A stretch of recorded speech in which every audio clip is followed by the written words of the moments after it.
Bonjour à tous les participants, bonjour à nos intervenants. Je suis donc Mireille Huard, je suis vice-présidente de l'AFZ donc je vais animer ce webinaire consacré donc aux innovations technologiques pour des productions animales durables et de qualité. Je vous prie tout d'abord d'excuser l'absence de notre président Jean-François Auquette qui est retenu à l'étranger. Voilà, je vais prendre son rôle de présenteur, en particulier de présentateur de l'Association française de zootechnie d'abord, avant de rentrer dans le vif du sujet de nos exposés.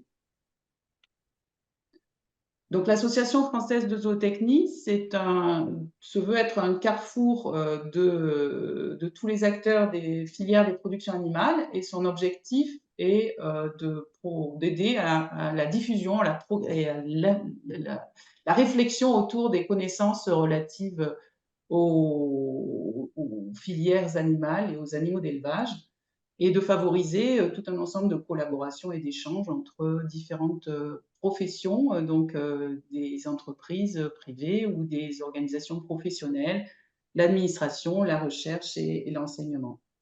Et donc, elle cherche aussi à promouvoir une image valorisante et objective des productions animales et des produits animaux.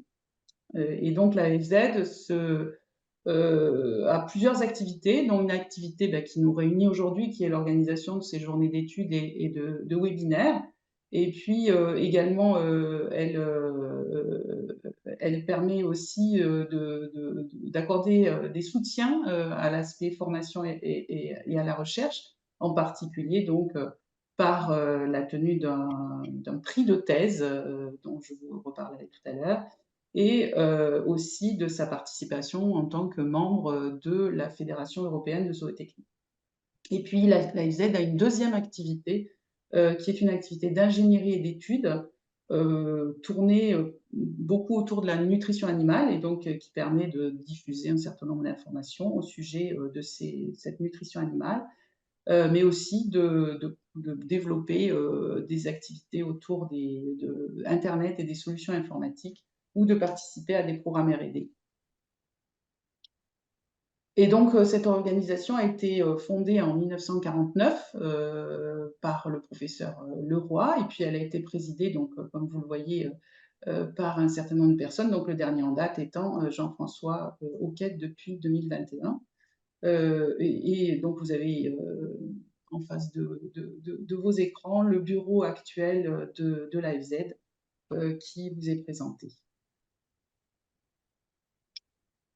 Donc, l'organisation d'événements est une de nos activités, et donc en 2023, on a organisé un certain nombre d'événements, dont le workshop qui s'appelait Food and Feed for the Future, qui a eu lieu en marge du congrès de l'EAP, donc à Lyon en septembre 2023, dont vous retrouverez du coup les proceedings et les vidéos sur les sites qui s'affichent à l'écran. Et en 2023, on a également été organisé du coup le congrès de l'EAP donc à Lyon, donc en tant qu'effectivement membre de cette organisation, et qui a réuni plus de 2000 participants.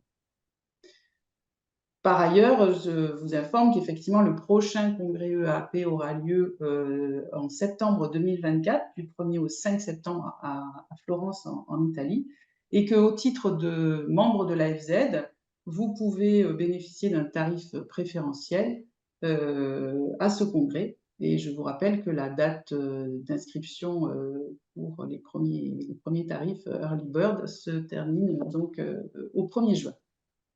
N'hésitez pas à vous inscrire aussi à ce congrès de l'EAP. Donc, comme je vous le disais, on a aussi tenu chaque année un prix de thèse, donc, qui se place en général en fin d'année, hein. Donc, le dernier a été fait en décembre 2023. Et donc, à chaque fois, on lance un certain nombre de candidatures à ces prix de thèse auprès de l'ensemble des chercheurs de la communauté francophone.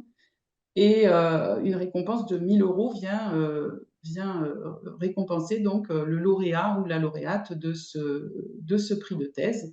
Euh, donc cette année, effectivement, nous avons en fait la chance d'avoir deux lauréats, puisque nous n'avons pas réussi à les départager, du fait que leurs travaux étaient vraiment tous les deux remarquables. Et donc, ces deux lauréats sont présentés ici, donc Maëva Durand et Henri Lagarde. Et pour mieux faire connaître leurs travaux, nous vous proposons d'assister à une petite présentation justement de leur thèse le 6 juin en webinaire aussi, donc entre 17h et 18h. Donc si vous êtes intéressé, n'hésitez pas à vous inscrire pour échanger avec les deux lauréats qui seront présents pour répondre à vos questions. Nous avons également l'Assemblée générale de l'AFZ qui va avoir lieu le 20 juin, aussi sous forme d'événements en virtuel. Hein. Et nous vous invitons donc aussi à vous joindre à cette Assemblée générale et à participer, de manière à participer à nos activités. Et en particulier, donc, n'hésitez pas, si vous voulez rentrer au conseil d'administration, de candidater aussi pour cette élection. Voilà, donc en 2024, nous avons organisé une série de conférences effectivement sur ce thème d'innovation technologique en élevage, de manière à essayer de faire un panorama de l'état d'avancement de ces technologies et aussi de l'impact qu'elles peuvent avoir sur les productions animales et la façon dont elles s'inscrivent en particulier dans toute la perspective, on va dire, de transition de ces élevages vers des formes plus vertueuses en matière en particulier d'écologie et d'environnement. Et en fait, nous avons fait déjà un premier webinaire sur un thème un peu particulier qui était les outils objectifs de la génétique, donc qui a eu lieu en février 2024. Donc, celui que nous avons aujourd'hui est le deuxième de la série et va plus s'intéresser donc aux innovations dans le domaine de l'élevage et l'alimentation, pour une production animale durable et de qualité. Et enfin, à l'automne 2024, nous allons organiser une journée en présentiel, justement pour plus débattre, on va dire, autour de ces thèmes-là, autour du thème donc élevage et innovation, quelle trajectoire pour l'avenir des productions animales en France.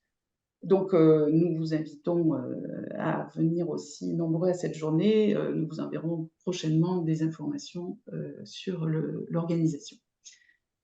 Et donc, ces webinaires, à signaler que donc ils sont enregistrés et que vous pouvez effectivement les revoir sous forme d'un replay sur notre chaîne YouTube. Et donc, voilà le programme du webinaire que nous organisons aujourd'hui, qui va réunir un certain nombre de personnes que vous avez listées ici.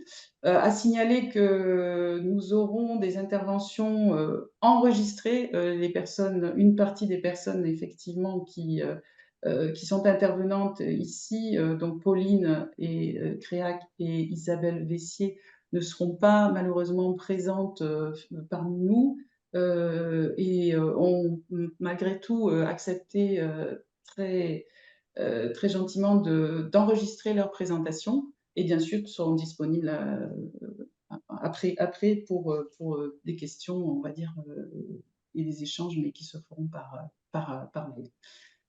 Donc voilà pour l'introduction. On va partir directement dans le vif du sujet avec une première présentation donc, de Marine Gelé. Donc Marine est chargée de projet R&D à l'IDEL, donc l'Institut de l'élevage, depuis 2011.